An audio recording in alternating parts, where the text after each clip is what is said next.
हाँ जी, मैंने आपको अभी अभी मेल कर दिया है, जरा चेक कर लेना। Right, bye.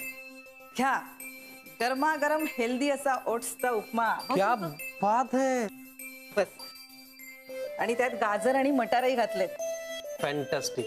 अगं पण तू कशाला सकाळी सकाळी त्रास करून घेतला? अरे म्हणजे काय, तुझा वेळ वाचवलाय मी। तुझी धावपळ असते ना, तिथे परत बँगलोरला आलास ना की मग सगळं छान होईल। वाह, काय मस्त वास येतो गाई। ओट्सचा उपमा म्हणजे माझा फार असा फेवरेट आहे। तू ना झकास सरप्राईज दिलेस मला। मुद्दामून सरप्राईज दिलं। अरे दिवसाची सुरुवात सरप्राईजने झाली ना तर संपूर्ण दिवस सरप्राईज डे होतो। सगळं काही छान होतं। वाह, तुला खरं सांगू, तू ना खरी खोरी मॉडर्न नाहीयेस। म्हणजे मुलांना खुश कसं ठेवायचं, त्यांना सरप्राईज कसं द्यायचं हे तुला करेक्ट कळतं, हो की नाही? आणि आता काय आहे, तुझा मूड जरा म्हणजे नॉर्मलला आलाय, येतोय हळूहळू, तो माझा दिवस असाही छानच जाणार आहे। वाह, उपमा बहारदार। अरे मानसीचा फोन बघ, दुसरं सरप्राईज। हा बोल Mansi. Hi Salil, good morning. Good morning, बोल मानसी, कशी आहेस? मी बरी आहे, तू कसा आहेस? मी काय मस्त। अगं आईने आता सकाळी सकाळी मस्त ओट्सचा उपमा दिला हातात, मज्जा। अरे वा, त्यांना हॅलो सांग। बोल, बाकी काय? काही नाही, सहज फोन केला। ओके, आज भेटायचं का? भेटायचं? मानसीच ना? हो, भेटूया ना, चालेल ना। ठीक आहे, तुला जसा वेळ मिळेल तसं कळव मला। आज मी वाट बघेन तुझ्या फोनची। मी तुला वाट पाहायला लावीन असं वाटतं का तुला? मी एक काम करतो, ऑफिसला जातो, माझं जे काही शेड्यूल आहे ते चेक करतो, पटापट काम आटोपतो आणि तुला भेटतो, कळवतो, चालेल? ठीक आहे, good day. Okay, bye, good day, भेटूच, बाय। अगं खरंच सरप्राईज नंबर 2 होत आहे।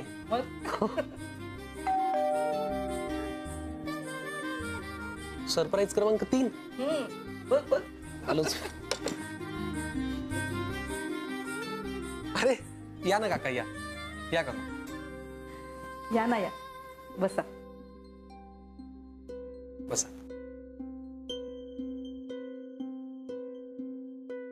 आज अगदी सरप्राईजेसचा दिवस आहे। माफ करा, आम्ही तुम्हाला न सांगता अचानक आलो। आम्हाला दोघांना असं वाटलं की काही विषयांवर तुमच्याशी बोलणं खूप गरजेचं आहे, म्हणून वाटता क्षणी निघून आलो आम्ही। काही हरकत नाही, बोला ना। मानसी फार चांगली मुलगी आहे हो, म्हणजे फार गुणी आहे। हा, म्हणजे खरं तर तिची बहीण आमची सून, पण मानसी सुद्धा अगदी आमच्या घरातलीच एक बनून गेली। आणि त्याला कारण तिचा स्वभाव खूप चांगला आहे, मनमिळाऊ आहे, ती प्रेमळ आहे। हो ना, म्हणजे खरं सांगू का, जेव्हा आम्हाला कळलं ना की मानसीचं लग्न ठरलंय, तेव्हा क्षणभर असं वाटलं की आमचीच मुलगी सासरी जाणार आहे। खरं सांगू का, तर मी मुद्द्यावर होतो। आम्ही इथे आलो ते तुमची माफी मागायला। तुम्ही आता आमच्या कुटुंबातले एक होणार म्हणून त्या दिवशी मोठ्या थाटाने बारसं केलं, तेव्हा तुम्हाला बोलावलं आणि तिथे जे काय घडलं फार विचित्र होतं। मला कल्पना नव्हती असं काही घडेल। आम्ही चक्रावून गेलो, तुम्हालाही शॉक बसला असणारच। खरं तर मोनिकाही आम्हाला तशीच वाटली होती, प्रेमळ, हुशार, पण हो, आमच्या घरामध्ये जे काय घडलं त्या दिवशी त्याने आम्ही सगळे मोडून पडलो। एकमेकांना आधार देत, एकमेकांचे हात धरून आम्ही त्यातून परत उठून उभे राहू, सावरू।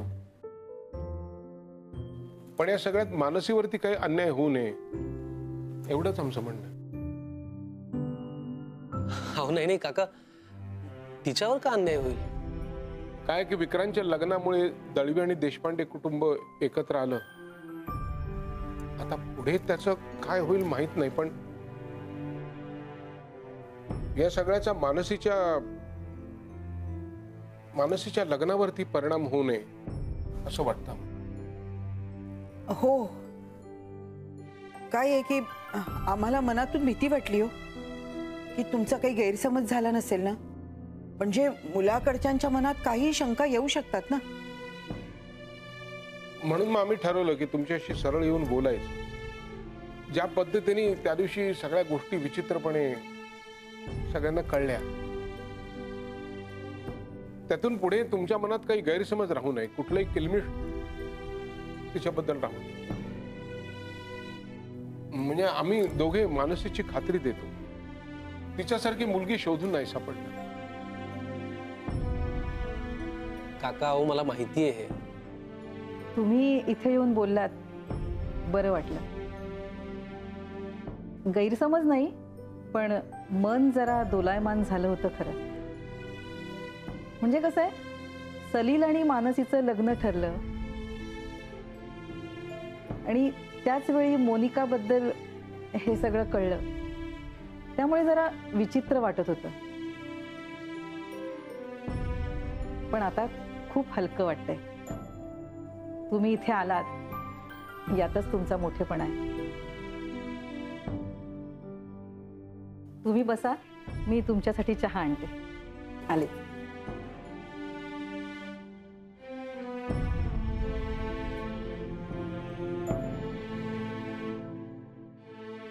हॅलो मानसी.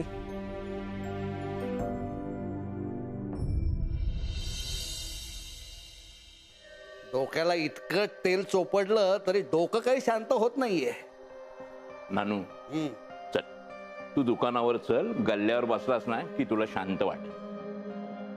मी कशाला गल्ल्यावर बसू? ते माझं काम नाहीये. खरंय रे, पण त्या आकडेमोडीत तुझं मन रमेल. मग त्या दिवसभर असं टाकल्यावर तेल घालत बसणार आहेस का? नाही ते नेहमी सारख्या अशा तारा तारा फेऱ्या मारशील तू आणि तुझे पाय दुखायला लागतील. नाही रे, आता विक्रांतचं दुसरं लग्न लावल्याशिवाय हा नानू काही गप्प बसणार नाही. काय बोलतेस तू हे? मी बरोबर बोलतोय. विक्रांतवर झालेला अन्याय मला सहन होत नाहीये रे. आता विक्रांतचं लग्न ही एकच मोहीम या नानूच्या हातात आहे का नाही ते बघ. अरे त्याचा अजून डिवोर्स व्हायचा आहे, प्रकरण कोर्टात आहे. ते केव्हा धसास लागेल तुला काही कल्पना आहे का? लागेल लागेल, सगळं मार्गी लागेल. डिवोर्स होईल. नाही तो व्हायलाच हवा. म्हणू मला सांग, असल्या वाईट चालीच्या मुलीला का म्हणून घरात थारा द्यायचा? नानू, तुझा काळ वेगळा होता, आताचा काळ वेगळा आहे. आताची जी मुलं आहेत ना, त्यांचे वेगळे विचार आहेत रे बाबा. ते काही असू दे. मधू तू मला सांग, या दळवी घरात एक सालस नम्र अशी सून यायला हवी होती का नाही? आता मी गावाकडचीच मुलगी बघतो, सुस्वभावी, शांत, घराला बांधून ठेवणारी, सगळी कामं व्यवस्थित करणारी आणि मुख्य म्हणजे नवऱ्याची काळजी घेणारी. शहरात का अशा मुली नसतात? शहरातली मुलगी बघितलीस ना कशी निघाली ते. अरे यांना स्वातंत्र्य फार असतं ना, त्यामुळे या अशा वागतात. मानसी बद्दल काय बोलशील? तीही शहरातली आहे ना, स्वतंत्र आहे, समंजस आहे. उगाच ग्रह करून घेऊ नकोस रे तू. आपण कशाला त्या देशपांडे भगिनींविषयी बोलतोय? आता विक्रांतसाठी मी मुलगी बघतोच.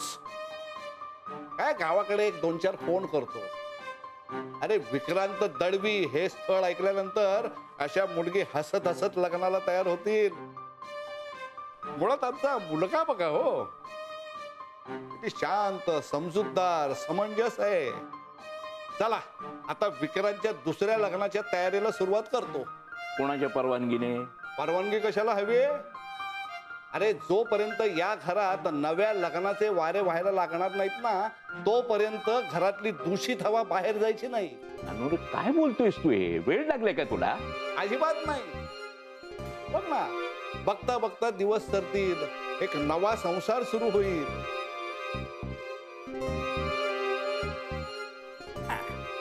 आपण आपले गावाकडे फोन करूया. अच्छा, म्हणजे विक्रांतने, तुमच्या नवऱ्याने घरामध्ये तमाशा केला? Exactly sir. आधी थाटामाटात बारसं केलं आणि मग त्याच्यानंतर हा सगळा तमाशा. तुम्हाला माहितीये घरातल्या सगळ्यांनी मिळून मला घराबाहेर काढलं. कशी बशी माझ्या मुलीला घेऊन मी बाहेर पडले. पण मग तुम्ही राहता कुठे? मी माझ्या माहेरी राहते, म्हणजे माझ्याच आजी आजोबांबरोबर. आणि as far as I know ते मला नाही घराबाहेर काढणार. सो प्लीज मला या सगळ्यातनं लवकरात लवकर सुटायचंय. म्हणजे डिवोर्स लवकर मिळेल ह्याच्यासाठी आपण दुसरा काही मार्ग शोधून नाही काढू शकत का? म्हणजे नाही म्हणजे त्याच्याकडनं जी पोटगी मिळणार आहे त्याच्यावरतीच माझ्या आणि माझ्या मुलीचं भागणार आहे ना. किती पोटगी मागू शकतो आपण त्याच्याकडून? एक मिनिट. एक तर आपल्याला हवी तितकी पोटगी मागता येत नाही. ती त्या माणसाच्या उत्पन्नावरच अवलंबून असते. आणि मुळात कन्सेंट डिवोर्स मध्ये आपल्याला 6 महिन्याचा हा कालावधी त्यांना द्यावाच लागतो. त्याला वेटिंग पिरियडही म्हणतात. त्याआधी आपल्याला काहीही करता येत नाही. म्हणजे मला काम शोधायला सुरुवात करावीच लागणार आहे. तर कारण जोपर्यंत पोटगी सुरू होत नाही तोपर्यंत मी माझ्या मुलीचं पोट कसं भरणार ना. Anyways it's absolutely okay. मी काहीतरी मार्ग नक्की शोधून काढेन. थँक्यू.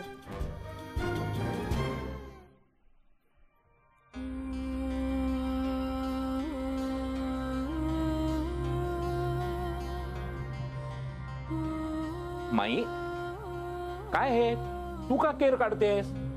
अगं मला सांगायचं मी काढला असता ना.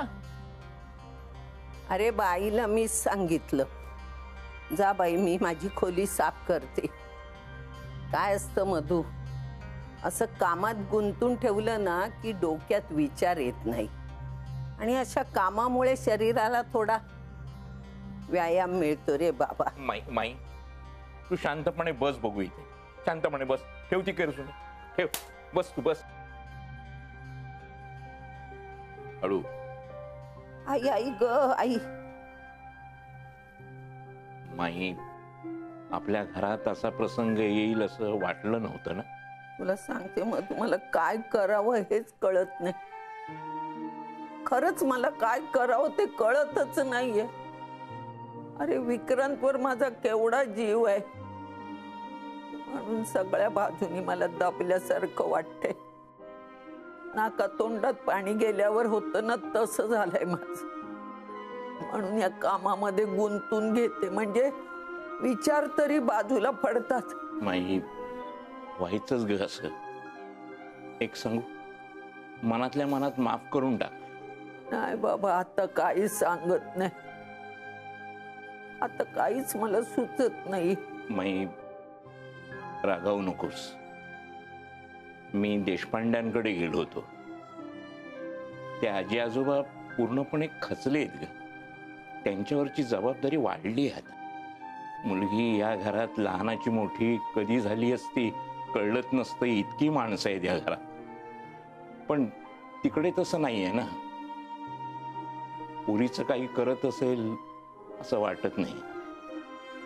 त्या दोघांनाच सगळं करावं लागतं. एकटे पडलेत ते. दुर्दैव दुसरं काय. माई तू जर त्यांच्याशी बोललीस तर त्यांना बरं वाटेल. अपराधी असल्याची भावना आहे त्यांच्या मनात. जे काही घडलं त्यात त्यांचा काही दोष नाही हे आपल्याला सुद्धा कळते ग. बोललीस तर धीर येईल त्यांना. माई तू काही काळजी करू नकोस. संकट काय यापूर्वीही आपल्या घरावर आली होती की. मी सांगतो धीर सोडू नकोस. यातनं नक्कीच काहीतरी चांगलं घडेल बघ. माई आशा सोडू नकोस. येतो मी.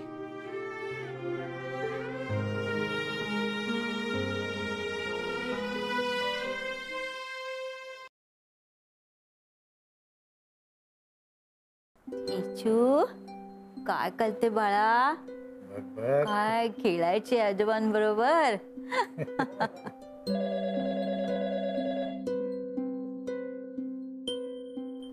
हॅलो कशात मालती ताई? पार्वती ताई ठीक होत. तुम्ही सगळेजण कसे आहात? आहोत बरे. आणि ईशा कशी आहे? बरी आहे. खेळतीये पणजोबांच्या बरोबर. ईशा, कुणाचा फोन आलाय बघितलंस का? दळवी आजींचा फोन आलाय. खुश झाली ना ईशा? काळजी घ्या. हो, तुम्हीही घ्या. हो, ठेवते हा. हो.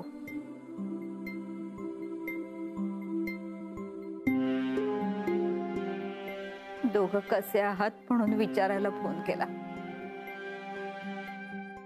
बरं वाटलं. मोठ्या मनाची माणसं आहेत ती.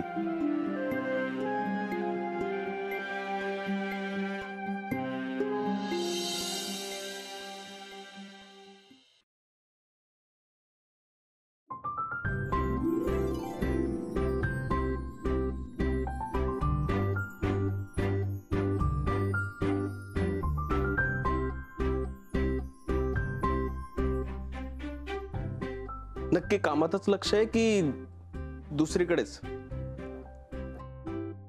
अरे तू आला सुद्धा. झाला राऊंड? तू इतकी दंग झालीस ना की इतका मोठा माणूस तुझ्या शेजारी येऊन उभा राहिलाय हे कळलं सुद्धा नाहीये तुला. तुला सांगू मला आता स्क्रीनवर कोण दिसतंय? सांगायला कशाला पाहिजे? हा, हे बघ, लग्न ठरलेल्या मुलीला जळी स्थळी काष्ठी पाषाणी एकच व्यक्ती दिसत असते. सलील दिसतोय, माहितीये मला. अगं तुझा चेहरा पाहूनच कळतंय की तू कुणाला तरी मिस करतेस. नाही रे. हो, मला ना स्क्रीनवर सगळे घरचे दिसतायत. अलका काकी, गीता काकी, मोहन काका, विजय काका, अथर्व, आर्यन. किती दिवसात भेटली नाहीये मी त्यांना. अगं पण तू आत्ता का त्यांचा विचार करतेस? कारण मला त्यांची आठवण येते. मला भेटावंसं वाटतंय त्यांना. असं वाटतंय कितीतरी महिने भेटले नाहीये मी त्यांना. खरंच मिस करतेय. अगं मग चल घरी आणि भेट त्यांना. तुला माहितीये ना, बारच्या नंतर मी आलेलं नानू मामांना आवडलं नव्हतं.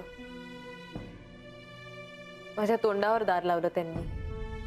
नानू मामा जरा चुकीचंच वागले. पण आई बाबा सलीलच्या आईला भेटले ना आज. ते तुझ्यावर प्रेम आहे, तुझी काळजी आहे म्हणूनच ना. हे बघ, नानू मामा जरी वाईट वागले असले ना तरी घरातले बाकी सगळे जण तुझ्यावर खूप प्रेम करतात.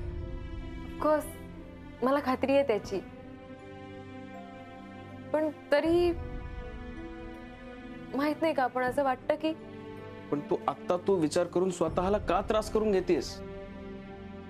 आज सकाळी आलीस तशी खुश राहा ना. काय करू? तुम्हाला सगळ्यांना सोडून जायचं ह्या विचाराने सारखे सगळ्यांचे चेहरे डोळ्यासमोर येत आहेत. सगळे दूर जातील. हो, पण आता कुणी दूर गेलं नाहीये ना तुझ्यापासून. पण जवळ सुद्धा राहिले नाहीत ना. बारशाच्या दिवशी जे सत्य सगळ्यांसमोर आलं त्यानंतर किती गोंधळले असतील सगळे.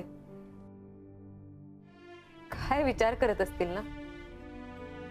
गीता काकी, मोहन काका, आजी. I am sorry Mansi. तू नको रे सॉरी म्हणू.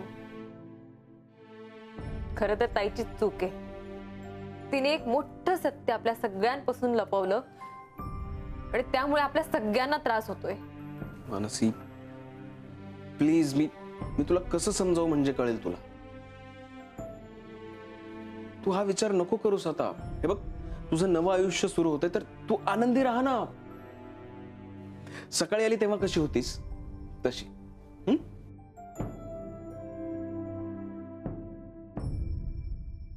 Now smile smile. गुड. हो, आलेच.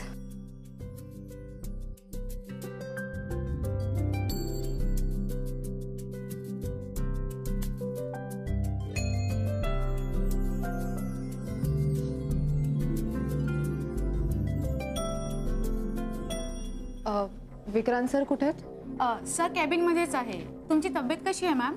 केबिनमध्ये अजून कोणी आहे का? माहित नाही, मी चेक करू? नाही, असू दे, बघते मी.